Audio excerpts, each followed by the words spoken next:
అయిందా? పిల్లలు దగ్గర పెట్టుకోండి. పిల్లలకి తిప్పతిక ప్రభునామ స్తోత్రం. ఈ ఉదయకాలం మనం ప్రభు సన్నిధిలో పునరుద్ధారణ పండుగలో ప్రవేశించాం. ఈరోజు మనకు శ్రేష్ఠ ఏంటంటే మొదటి ఆదివారం, పునరుద్ధానపు ఆదివారం.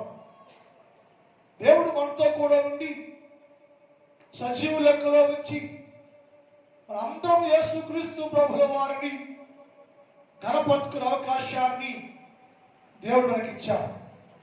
ఈ సమయం అంది, ఈ సమయం ఇచ్చిన దేవుడు మనకిచ్చారు.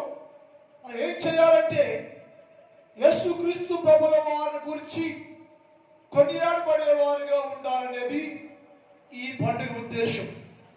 చదవబడే లేఖనాల్లో 6వ వచనంలో మాట ఉంది, చదువుదాం. ఆయన ఇక్కడ లేడు, ఆయన లేచి ఉన్నాడు అని రాయబడింది. ఈ మాట ప్రతి పునరుద్ధాన పండుగలో ఎంతో మంది సేవకులు, భక్తులు మాట్లాడుతూ ఉంటారు. ఆయనకి లేడంట. ఏమయ్యాడు? ఎక్కడికి వెళ్ళాడు? ఏం చేస్తున్నాడు అనే ప్రశ్నలు ఇక్కడ చాలా ఉన్నాయి.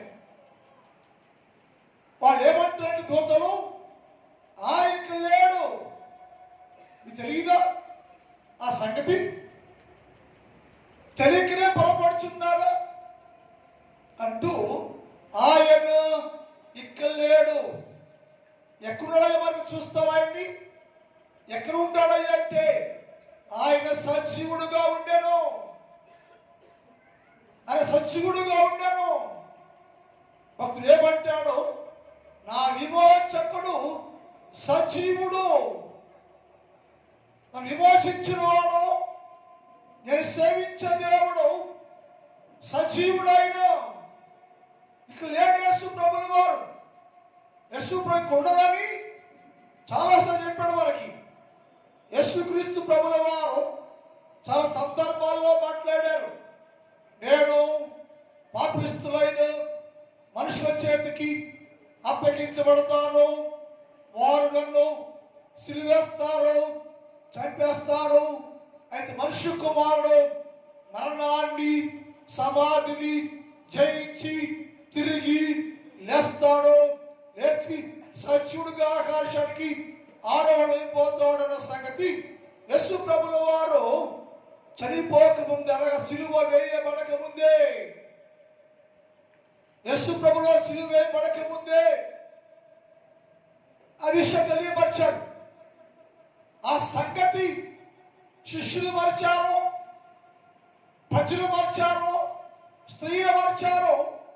శనివారం ఆదాచార ప్రకారంగా సబ్బాతు రోజున దర్శకం తీసుకొని వారు యేసు ప్రభుల వారు పుయ్యాలని వచ్చారు. అయితే ఆడు అర్థం చెప్పిన సత్యం ఏంటంటే ఆయన ఇక్కడ లేడు అన్నాడు. ఇక్కడ 4 విషయాలు ఉంటాయి. ఎక్కడికి వెళ్ళాడు ఆయన? ఏమయ్యాడు? లేడు అంటే, ఒకటి, లేఖనాలు నెరవేర్చబడిన నిమిత్తము, లేఖనములు నెరవేర్చబడు నిమిత్తము ఆయన లేచాడు. ఇక్కడ లేడు. లేఖనములు నెరవేర్చబడు నిమిత్తము ఆయన లేచాడు. ఇక్కడ లేడు. ఆయన లేడు. ఏమైందంటే లేఖనాలు నెరవేర్చబడాలి. ఆది కాండములో నుంచి ప్రకటన గ్రంథం వరకు యేసుక్రీస్తు ప్రభుల వారి గురించి రాయబడి ఉంది.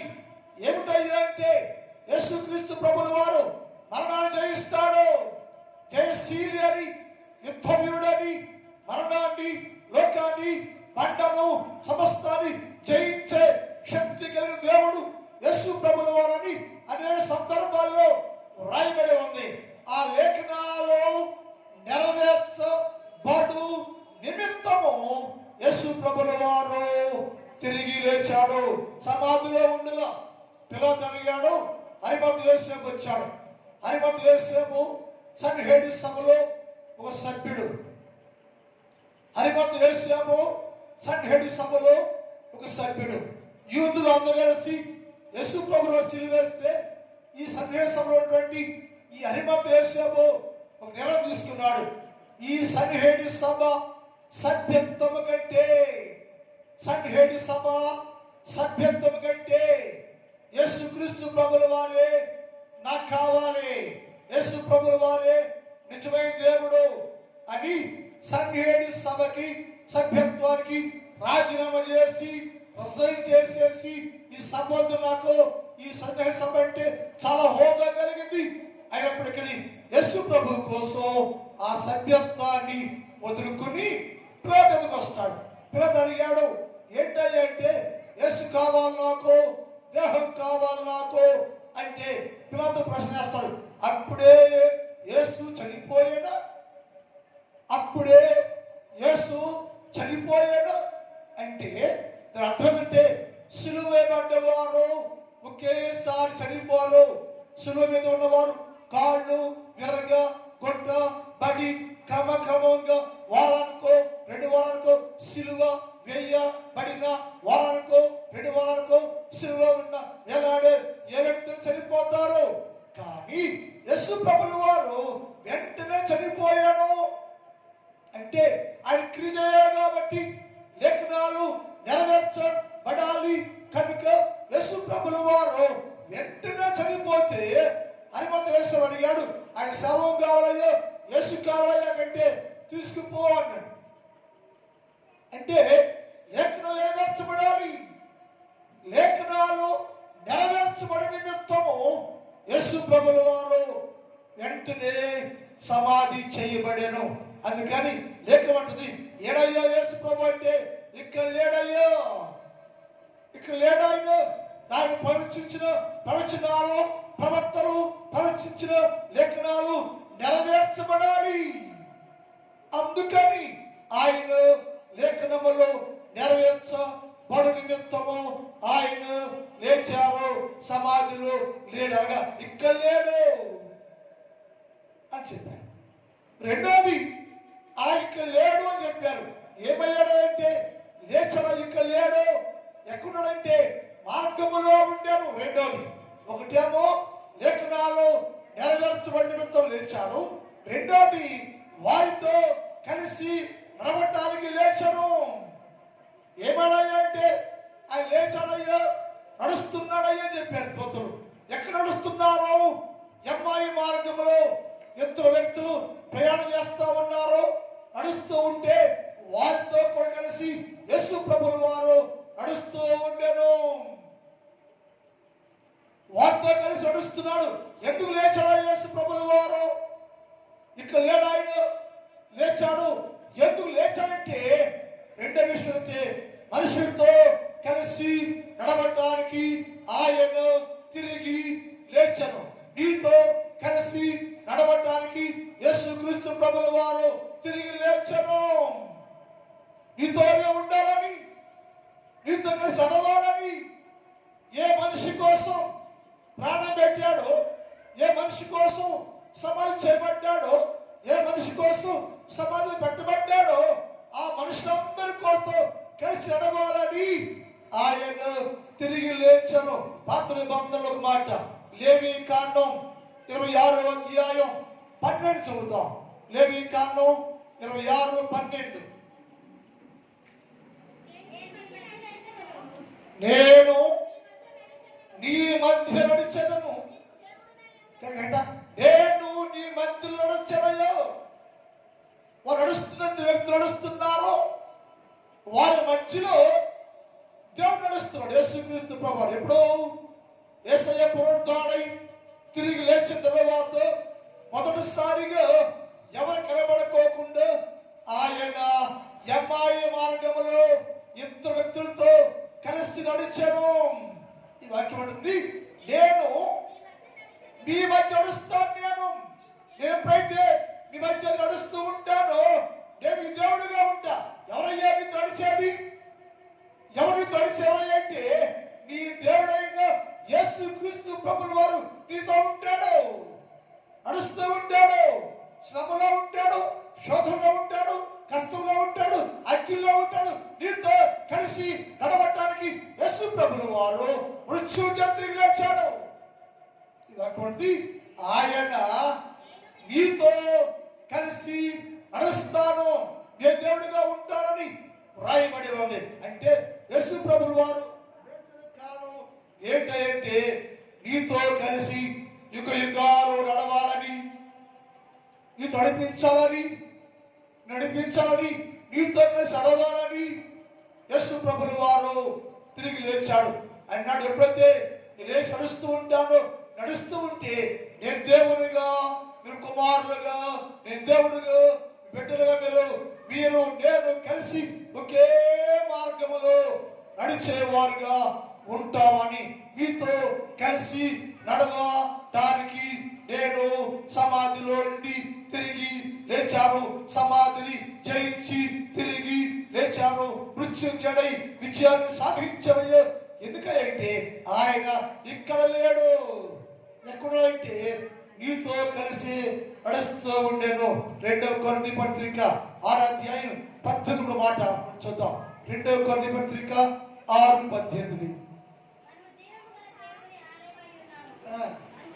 అందుకు ఇలా సెలవిస్తున్నాను, నేను వారిలో నివసించి సంచరించదను, నేను వారిలో నివసించి వారు సంచరించదను, నడిచదను. ఎవరితోనయ్యో? నిన్ను సేవిస్తున్నారే, నిన్ను ప్రేమిస్తున్నారే మనుషులు. ఆ మనుషులు కలిసి సంచరిస్తాను, నేను నడుస్తాను, నేను వారితో కలిసి సంచరించడానికి నేను బండను జయించాను, మరణాన్ని జయించాను, తిరిగి లేచాను నేను అని రాయబడింది. ఎందుకయ్యా ఇక్కడ లేడు? ఏమంటే ఆయన చెప్పామంటే ఆయన వారితో కలిసి నడుస్తూ ఉండెను, సంచరిస్తూ ఉండెను, వారితో కలిసి నడవటానికి లేచాడు ఆయన. ఎమ్మాయి మార్గములు ఇద్దరు వ్యక్తులు నడుస్తున్నారు, వారితో కూడా యేసు ప్రభు వారు కలిసి నడుస్తూ ఉన్నారు. నడుస్తుంటే ఏమిటంటే కలిసి వారితో నడుస్తూ ఉండగా వారు మాట్లాడే ప్రతి మాట వింటూ ఉండేను. నడుస్తూ వారు మాట్లాడుకుంటూ ఉంటే వారి మాటలు యేసు ప్రభు వారు వింటారు. ఏమంటే మాట్లాడుకున్న వాళ్ళు ఎవరో ప్రవక్త అంట, లేచాడంట అని చెప్పుకుంటున్నారు. యేసు ప్రభుల వారు దేవుడు లేచాడు అని చెప్పటంలా, యేసు ప్రభుల వారు దేవుడు ఆయన లేచాడు అని చెప్పటంలా, ప్రవక్త లేచాడంట అని చెప్పుకుంటున్నారు. ఆ మాటలు వారితో కలిసి నడిచే యేసు ప్రభు వెంట ఉన్నాడు. కలిసి నడవటం వల్ల ఏమిటంటే ఎప్పుడైతే యేసు క్రీస్తు ప్రభుల వారు నీతో కలిసి నడవటం ప్రారంభిస్తూ ఉంటాడు, నువ్వు మాట్లాడుకుంటూ ప్రతి మాట విజ్ఞాపన అయితే, ప్రార్థన అయితే, వాక్యమైతే, పట్టణమైతే ఏదైతే సరే యేసు ప్రభు వారు నీతో కూడా సంచరిస్తూ నడుస్తూ నీ మాట ఆలకిస్తూ ఉండరు. అక్కడ వారు మాట్లాడుకుంటున్నారు, యేసు విన్నాడు. వినేసంటే వారి గద్దింపసాగాను. వారు నడుస్తున్నాడు, నడుస్తూ వారు మాట్లాడమంటున్నాడు. ఏ మాట్లాడే వారు ప్రవక్త చనిపోయిననుకుంటున్నారు. ఆ మాట విని యేసు ప్రభు వారు వారిని గద్దించను. ఏమనంటే, మందమతులారు మీకు తెలియదు, లేక ఎరగరా మీరు, లేక తెలుసుకోరా మీరు అని వారిని గద్దించి వారితో మాట్లాడుతాడు. జీవించని యేసుక్రీస్తు ప్రభుల వారే కదా, దేవుడు కదా అని చాలా సార్లు మనకు ప్రకటన చేశాడు కదా, ఆయన ముందుగా చెప్పాడు కదా. మీరెందుకు ఆ మర్మాన్ని గ్రహించలేకపోయారు? మీరు మందమతులారు అని యేసు ప్రభుల వారు వారిని గద్దించండి. వారు మాట్లాడుచున్న మాటలు ఆయన విన్నాడు. వెంటనే ఎప్పుడైతే యేసయ్య మనతో కలిసి ప్రయాణము చేస్తూ ఉంటే ఈ సంభాషణ అర్థం సంభాషిస్తున్నారు. వాళ్ళకి ఏమర్థం అంటే ఈయన యేసు ప్రభుల వారు అని అర్థం కాల. ఎవరో ప్రవర్తంట చనిపోయాడంట అనుకుంటా తప్ప, చనిపోయి తిరిగి లేచింది యేసు క్రీస్తు ప్రభు మన దేవుడయ్యా అనే సంగతి వారికి అర్థం కాని కారణం చేత యేసు ప్రభుల వారు వారికి గద్దించి హెచ్చరించి ఆయనే జీవము కలిగిన దేవుడైన యేసు ప్రభుల వారు ఎరగరా మీరు? లేఖనాలు ఎరగలేదా? లేఖనాలు గ్రహించలేదా? లేఖనాలు వ్రాయబడ్డ సత్యాలు ఎరిగి ఉండలేదా మీరు అని వారిని గద్దించి వారి నేత్రాలు తెరిచాడు అని లేఖనాలు రాయబడి ఉంది. దేవుని పిల్లారా, ఆయన ఇక్కడ లేడు. ఏమైందంటే ఒకటేమో లేఖనాలు నెరవేర్చబడి నిమిత్తము తిరిగి లేచాడు, రెండేమో వారితో కలిసి నడవటానికి తిరిగి లేచాడు, మూడో చెప్పడైనా ఎందుకు లేచాడు? లేడయ్యో. ఏమైంది? మూడో చెప్పాడు, వారి మనస్సులను తెరచుటకు ఆయన తిరిగి లేచను. వారి మనస్సులను తెరవజేయడానికి మనసు మూసేసుకుపోయింది.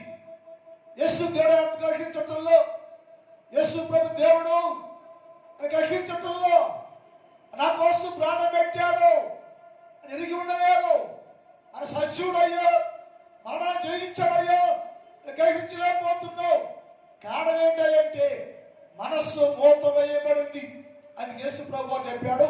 లూకా సువార్త 24వ అధ్యాయం 44 చదువుదాం. లూకా 24:44 చదువుదాం. అంతటా ఆయన ఒక చదవండి తల్లి. అంతటా ఆయన మోషే ధర్మశాస్త్రములోను ప్రవక్తల గ్రంథములోను నెరవేరవల్లని నేను మీతో ఉండినప్పుడు చెప్పిన మాటలు నెరవేరవని వారితో చెప్పాను. అప్పుడు వారు లేఖనమును గ్రహించినట్లుగా ఆయన వారి మనస్సును తెరవజేసెను. లేఖనములు గ్రహించునట్లుగా ఆయన వారి మనస్సు తెరిచెను. అంటే వారికి ఏదైందంటే యేసు ప్రభుల వారే స్వయంగా చాలా సార్లు బోధించినా కానీ, గద్దించినా కానీ, హెచ్చరించినా కానీ నేనే దేవుణ్ణయ్యో, సిలువేస్తాను, చనిపోతాను, తిరిగి లేస్తాను, నా గురించి ప్రవక్తల గ్రంథాలు రాయబడింది కదా, కీర్తనలు రాయబడింది కదా, మీరు అనగలరా? లేఖనాలు చదవటం లేదా? లేఖలు వింటం లేదా? లేఖలు గ్రహించటం లేదా? లేఖలు తెలియదా మీకు? ఏమైంది అని చెప్పి యేసు ప్రభుల వారు వారితో మాట్లాడుతూ ఉంటే మూసుకుపోయినటువంటి వారి మనస్సు తెరవబడేను. ఎప్పుడైతే మనసు తెరవబడిందో సత్యాన్ని గ్రహించారు. మనసు తెరవబడ్డప్పుడు సత్యం గ్రహించారు. ఈయనే యేసు, నా కూడా చనిపోయి తిరిగి లేచాడు, సమాధి జయించాడు, బండను జయించాడు, విమోచించేవాడు ఈయన అని గ్రహించగలిగారు. ఎప్పుడయ్యంటే మనస్సు తెరవబడ్డప్పుడు. మనసుకి ఏమైంది? ఎఫెసీ పత్రిక 4వ అధ్యాయం 18 చదువుదాం.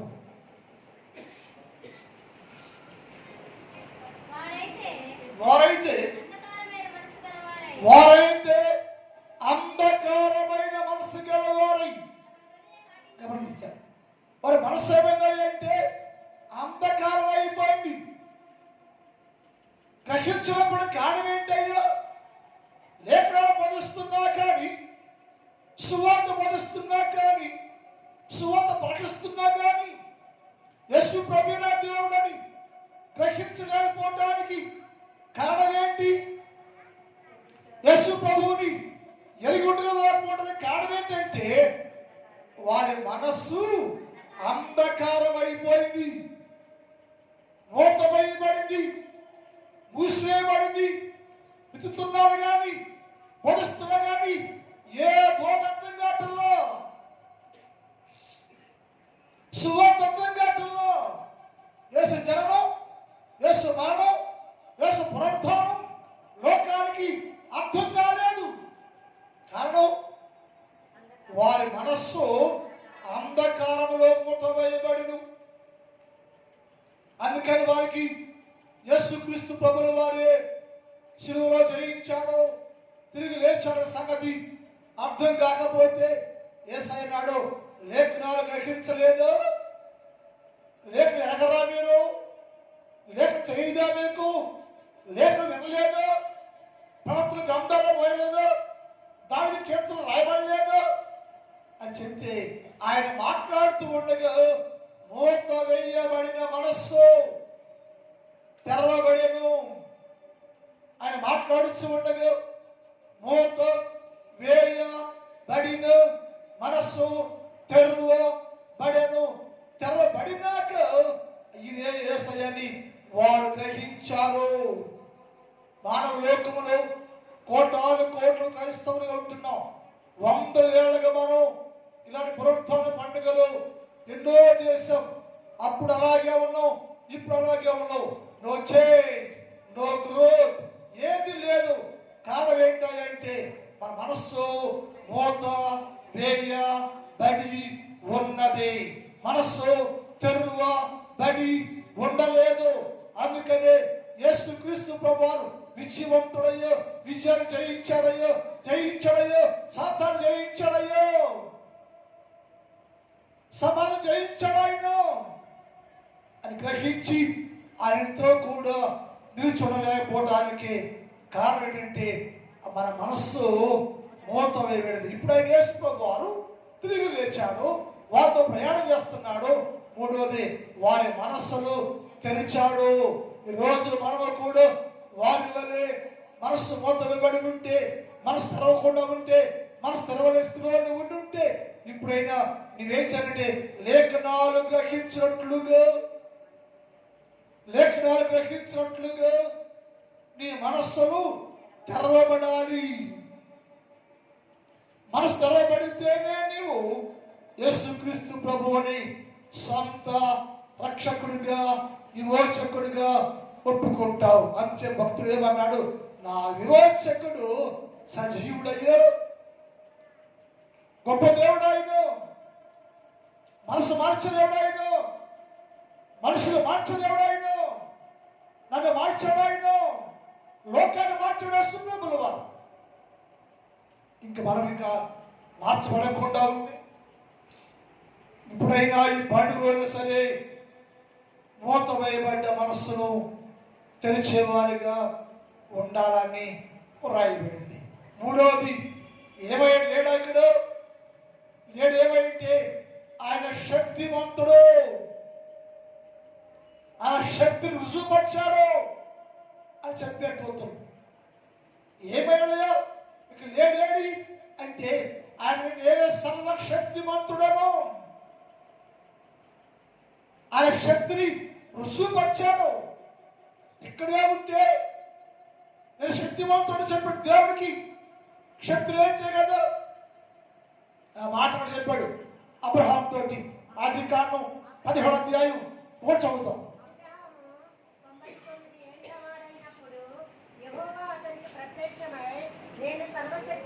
నేను సర్వశక్తి కలిగిన దేవుడు అబ్రహాము అని చెప్పాడు. ఏంటి నీ శక్తి అంటే నూతనంగా చెప్పింది ఆయన సమాలు జయిస్తాడు, మరణాలు జయిస్తాడు, శిలువను జయించాడు, అన్ని జయించాడు. ఆనాడు అబ్రహాం తోటి చెప్పిన మాట నేను సర్వశక్తి కలిగిన దేవుడనయ్యా. ఇక్కడే ఉంటే సమాధిలో ఉంటే సమాధి బంధించేస్తే ఆ శక్తి విలువ లేదు కదా. అందుకని నేను ఏడయ్యానంటే ఆయన శక్తిని రుజువు పరుచుకోవడానికి తిరిగి లేచాడు. ఆయన శక్తిని రుజువు పరుచుకోవడానికి ఆయన తిరిగి లేచాడు. ఎవరయ్యానంటే లేచిన వాడు ఎవరంటే సర్వశక్తిమంతుడు. బండను జయించాడు, మరణాన్ని జయించాడు, కావలు జయించాడు, సాతాను జయించాడు, అన్ని జయించి విజయవంతముగా ఆయన ఆకాశానికి ఆరోహణమయ్యాడయ్యో. ఆయన శక్తివంతుడు, ఆ రుజువు చేసుకోవడానికి ఆయన తిరిగి లేచాడయ్యో. మనం ఏం చేద్దాం ఇప్పుడయ్యో అంటే సర్వశక్తిమంతుడైన యేసుక్రీస్తు ప్రభువుని ఆశ్రయించేవారుగా, శక్తిని గ్రహించేవారుగా, సర్వశక్తిమంతుడు అనబడే యేసుక్రీస్తు పునరుద్ధారణ శక్తి మనం పొందుకోవాలి. ఆ శక్తిమంతుడైన యేసుక్రీస్తు ప్రభు యొక్క పునరుద్ధారణ శక్తి ఉందే, ఆ శక్తిని మనం కలిగిన వారుగా ఉండాలి. తిరిగి లేచిన ఎవరంటే శక్తిమంతుడు, ఆర్డినరీ మ్యాన్ కాదైన సర్వశక్తిమంతుడు, అన్ని జయించాడు. ఎలా? ఆయన శక్తి ఆయనలో ఉంది. లోకంలో యేసుక్రీస్తు ప్రభువు తప్ప ఆ శక్తి ఎవరికి లేదు. మన ఉదయం సమాధిలోకి వెళ్ళాం, అన్ని సమాధులు కూర్చుంటే తెలుసుకున్నాయా. మనం సమాధికి వెళ్ళే ఉదయం గుళ్ళో జనం లేదు, ఆడపచ్చి ఆడా జనం లేదు ఏంటి, గుళ్ళో జనం లేదు. అతను ఉదయం ఆడికి ప్రార్థన చేపిస్తే ఆ 10 మందికి ప్రార్థన నా ప్రార్థన ఏకీభవించారు. 10 మంది 10 మంది ఉంటారు. అక్కడ లేరు, ఇక్కడ లేరు, అతనికి అవసరం లేదు మనకి. సో అది మాట్లాడలేదు. ఇక్కడ ఏమిటంటే సమాధికి వెళ్ళే ఉదయం మనం సమాధి తెలిసి పడిందా ముయ్యబడిందా? అమ్మా ముయ్యబడింది. ఈ సృష్టిలో తెరబడిన సమాధి ఒక యేసుక్రీస్తు ప్రభుది మాత్రమే. సృష్టి మొత్తంలో తెరవబడి ఖాళీగా ఉంది. రండి లోకమా, ప్రజలో రండి, ఖాళీ సమాధి చూడండి. ఈ సమాధి యేసు ప్రభుని లోపలే బంధించి ఉంచలేకపోయింది. ఖాళీ సభ సాక్ష్యం ఇస్తూ ఉంది. ఇక ఏడాయన ఏమేడయో దీన్ని జయించేశాడు, దీన్ని ఓడించేశాడు, సమాధులు బయటకు వచ్చేశాడు. ఖాళీ సమాధి అంటుంది ఇక నేను ఆపలేకపోయినా ఆయనయ్యో, సమాధులు లేడాయన. ఏమంటే ఆయన శక్తి భక్తుడు అని రుసుము చేయడానికి ఆయన సమాధిలో నుండి బయటకు వచ్చాడు అని రాయబడింది. అందుకని పౌలు అంటాడు, నేను కూడా ఆ క్రీస్తు యేసు ప్రభు యొక్క శక్తిని బలాన్ని పొందుకోవాలి. నేను పౌలు అంటున్నాడు, నేను కూడా సిలువ వేయబడి సమాధి చేయించి తిరిగి లేచిన యేసు క్రీస్తు ప్రభు యొక్క శక్తిని బలాన్ని పొందుకోవాలి. అది కావాలి నాకు. అయోగ్యుడు నేను, శివ శత్రువు నేను, నా కూడా సిలువ వేయబడి ఆయన నేను చూస్తూ ఉండగానే సిలువ జయించాడు, నేను చూస్తూ ఉండగానే సమాధి జయించాడు, నేను చూస్తూ ఉండగానే మరణాన్ని జయించాడు. కాబట్టి అట్టి శక్తివంతుడైన యేసు క్రీస్తు ప్రభు పునరుద్ధారపు శక్తి నాకు కావాలి. పునరుద్ధారపు శక్తి నేను పొందుకోవాలి అన్నాడు. ఏం చేస్తావు పౌలు? ఆ పునరుద్ధారపు శక్తి కావాలి కదా. ఏం చేస్తావయ్యా అంటే అని చెప్పాడు, నాకేమేమి లాభకరముగా ఉండేను వాటన్నిటి నేను పునరుద్ధార బలమును పొందు నిమిత్తము, యేసుక్రీస్తు ప్రభు యొక్క పునరుద్ధారపు శక్తిని పొందు నిమిత్తము నాకేమేమి లాభకరముగా ఉండేను వాటి మొత్తం నేను పునరుద్ధారుడైన యేసుక్రీస్తు ప్రభు నిమిత్తము నష్టముగాను పెంటగాను ఎంచుకుంటున్నాను. నేను నాకు ఏది వద్దయ్యో, ఏం కావాలి పౌలు అంటే యేసుక్రీస్తు ప్రభు యొక్క పునరుద్ధారపు శక్తి కావాలి నాకు, పునరుద్ధార బలము కావాలి నాకు. ఆ పునరుద్ధారపు శక్తి, ఆ పునరుద్ధార బలాన్ని నేను పొందుకుంటే లోకమంతటిని సువార్త ప్రకటించగలను. లోకమంతో యేసుక్రీస్తు సిలువ మరణాన్ని పునరుద్ధారానికి గొప్ప సాక్షిగా సువార్త చెప్పడానికి వీలుగా నాకయ్యో ఏం కావాలంటే యేసుక్రీస్తు ప్రభు యొక్క పునరుద్ధారపు శక్తి నాకు కావాలి. ఊనే రాదయ్యా అన్నారు. ఏం కావాలంటే నీకేమేమో లాభకరంగా ఉండేను, మేలుకరంగా ఉండేను అన్నిటి వదిలేస్తున్నాను నేను అని మాత్రం చేసాము. సన్నిహేడి సభలో సభ్యత్వాన్ని వదిలేశాడు. ఎస్ఐ కోసం ఇంకెప్పటికీ అందులోకి వెళ్ళలేదు. యేసు దేహం కోసం, యేసు శరీరం కోసం, ఆయన సమాధిలో యేసు క్రీస్తు ప్రభు దాచిపెట్టుకోవడం కోసం సన్హెడ్రిన్ సభలో సభ్యత్వాన్ని రద్దుపరుచుకున్నాడు. పౌలు అంటున్నాడు, నేను కూడా సన్హెడ్రిన్ సభలో సభ్యుడినే, ప్రధానమంత్రి హోదాని కలిగి వాడనే.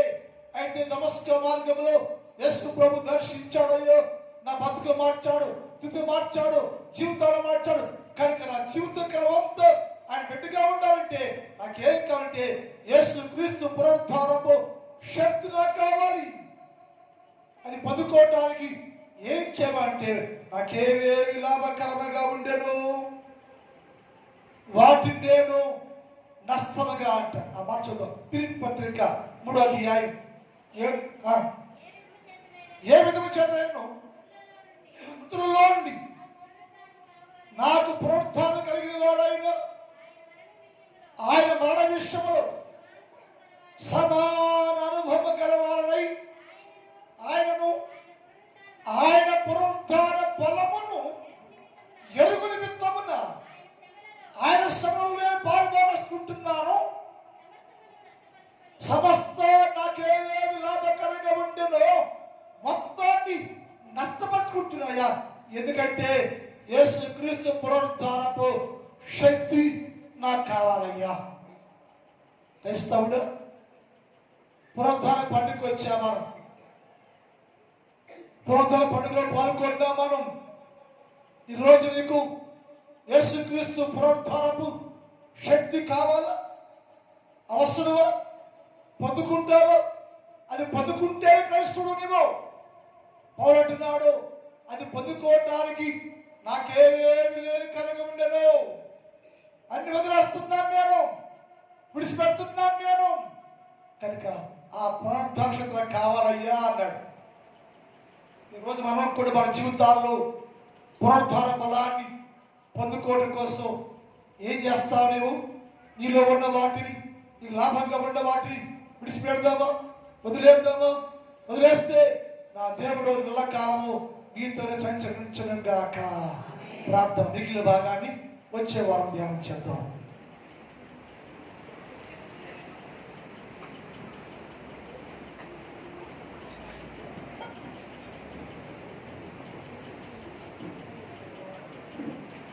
ఒక్క నిమిషం మోకరించండి, చిన్న ప్రార్థన చేద్దాం.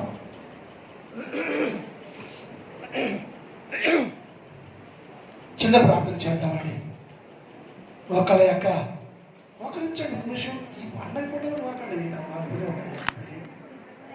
మోకరించండి, మోకండి. ఒక నిమిషం మోకరించి ప్రార్థన చేసి చిన్న ప్రార్థన చేసుకెళ్ళి, అయ్యా నన్ను దర్శించయ్యా. నా జీవితంలో ప్రభువా నీ పునరుద్ధాన బలము కావాలయ్యా. నాతో నడవటానికి తిరిగి లేచవయ్యా. నాతో సంభాషణ చేయడానికి తిరిగి లేచవయ్యా. నన్ను బలపరచాలని తిరిగి లేచేప్పుడు, నా మనసు తెలవాలని తిరిగి లేచేప్పుడు నువ్వు నాకు కావాలేసయ్యా, నువ్వు నాకు కావాలేసు. సహాయం చేయయ్యా. నీ జ్ఞానం కావాలి, నీ బలం కావాలి, నీ పునరుద్ధాన శక్తిగా కావాలేసయ్యా. ఇప్పుడే నీ ఆత్మశక్తి, పునరుద్ధాన శక్తి నాకు అనుగ్రహించు ప్రభువా అని ప్రార్థన చేసుకోండి. చిన్న ప్రార్థన, అందరూ చిన్న ప్రార్థన చేసుకోండి. ప్రార్థనలో ఉండండి, ప్రభుత్వం మాట్లాడండి. చిన్న ప్రార్థన. యేసయ్యా దర్శించయ్యా, దర్శించయ్యా, దర్శించయ్యా, దీవించయ్యా, కాపాడయ్యా, బలపరచయ్యా. నా జీవితంలోకి ఆశీర్వాదం రావాలయ్యా.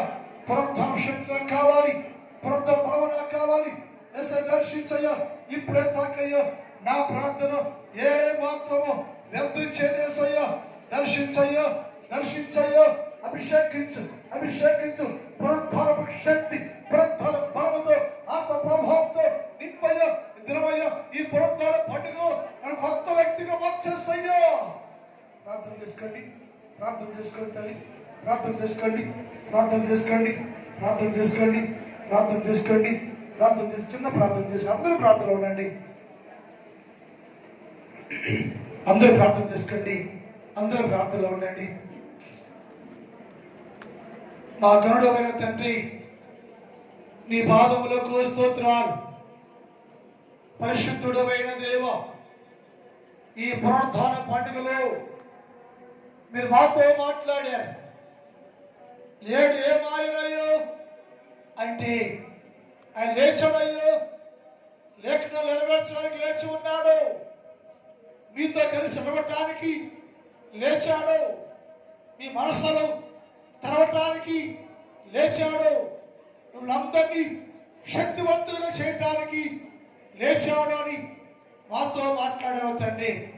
ఈ మాట మా జీవితాలకు అన్వయించుకొని మా జీవితంలో స్థిరపడయ్యో నీ పునరుద్ధరణ బలమును పొందుకొని నీళ్ళు వర్ధిల్లే భాగ్యం దయచేయండి. ఈ మధ్యాహ్న కాలంలో ఈ స్థలంలో ఉన్న ప్రతి బిడ్డను దీవించండి, ఆశీర్వదించండి. ప్రతి బిడ్డకు నీ పునరుద్ధరణము ఆత్మశక్తితో నింపండి ప్రభువా. నా సంఘాన్ని దర్శించండి, నా సంఘాన్ని దీవించండి. నా సంఘములో ఉన్న అనేక కుటుంబాలు దర్శించయ్యా. ప్రతి కుటుంబానికి నీ పునరుద్ధరణము శక్తి, పునరుద్ధరణము బలము, పునరుద్ధరణము దీనితో నింపి కాపాడమని ప్రార్థన చేస్తున్నాం తండ్రి. దేవాంత మాతో ఉండండి, నిర్భయం పొందుకోవాలని యేసు వారి పరిశుద్ధ నామములో ప్రార్థిస్తూ ఉన్నాం తండ్రి. ఆమేన్. కూర్చోండి. ఆహారం ఉందా బయట? అమ్మా